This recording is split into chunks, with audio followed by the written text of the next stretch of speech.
Hello, xin chào các bạn đã quay trở lại với review 5 phút. Ở cuối tập trước, sau hành động không lường trước được của Trần Bình An thì Thái Kim Giản đã nằm thoi thóp đợi Diên Vương đến đón. Lúc này, Phù Nam Hoa rất là bất ngờ nhưng lại mừng thầm trong lòng bởi vốn dĩ mục đích của hắn là sẽ hạ sát cô khi ra ngoài thôn trấn, bởi cô nàng này đã làm loạn tâm trí của hắn.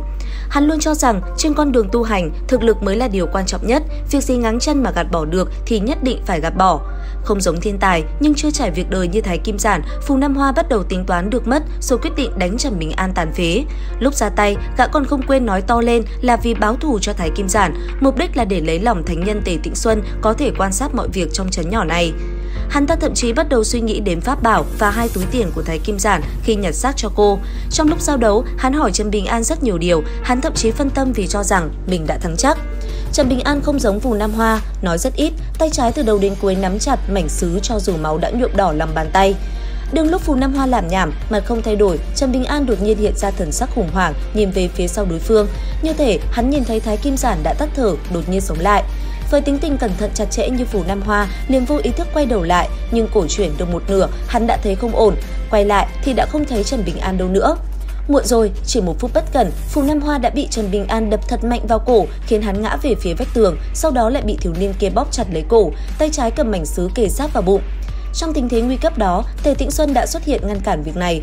Ông làm như vậy không phải thương xót Phù Nam Hoa mà vì muốn tốt cho Trần Bình An.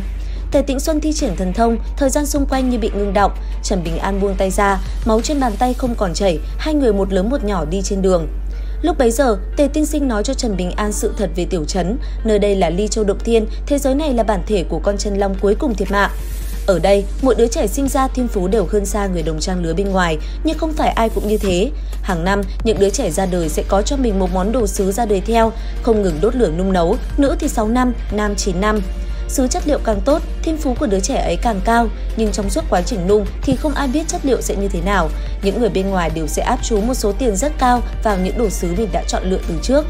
Về phần đứa trẻ có bản mệnh sứ nằm trong tay người khác thì sau này sẽ phải phần nào phụ thuộc vào họ, bởi sứ mà vỡ thì hậu họa vô cùng.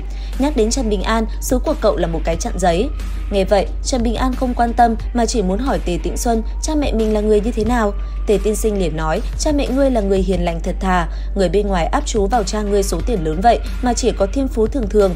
Cảm thấy lỗ vốn, dưới cơn nóng giận đã động tay chân, dẫn đến mệnh đồ hắn nhiều thăng trầm. Về sau, chẳng biết tại sao bị cha ngươi biết được bí mật về bản mệnh sứ nên đã đập nát bản mệnh sứ của ngươi. Nơi đây được ký xuống khế ước, mỗi 60 năm sẽ có một thánh nhân tọa trấn nhằm coi chừng khí số chân long còn sót lại. Còn có cái kia tiên sinh kể chuyện tên là Lưu Chí Mậu, đạo hào Tiệt Giang chân quân là kẻ chủ mưu khiến Thái Kim Giản, Phù Nam Hoa hại ngươi.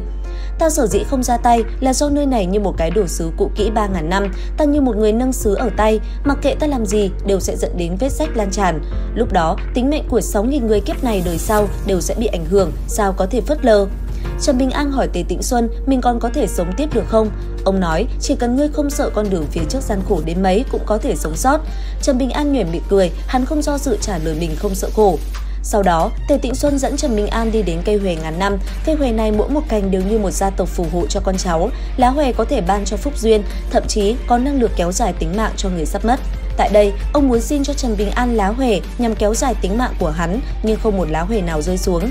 Ngay khi hai người chuẩn bị rời đi, thì một lá huệ có chữ Diêu rơi vào lòng bàn tay Trần Bình An. Hắn chắp tay trước ngực, ngẩng đầu thề rằng sau này chỉ cần liên quan đến họ Diêu gặp hoạn nạn, mình chắc chắn sẽ bất chấp tính mạng mà cứu giúp. Đến đây, có phải mọi người cho rằng người tốt như Trần Bình An sẽ có tốt báo đúng không?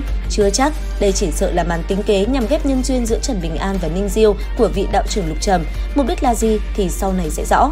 Tề Tĩnh Xuân chắc chắn biết chuyện này, nhưng trước mắt là tốt cho Trần Bình An nên bỏ qua mà thôi. Nói chuyện, nhìn cách Trần Bình An làm việc khiến Tề Tĩnh Xuân rất thoải mái. Ông ở tiểu trấn đã gần 60 năm, trong lòng vẫn luôn có khúc mắc mà Trần Bình An trong lúc vô tình đã giúp ông giải hoặc.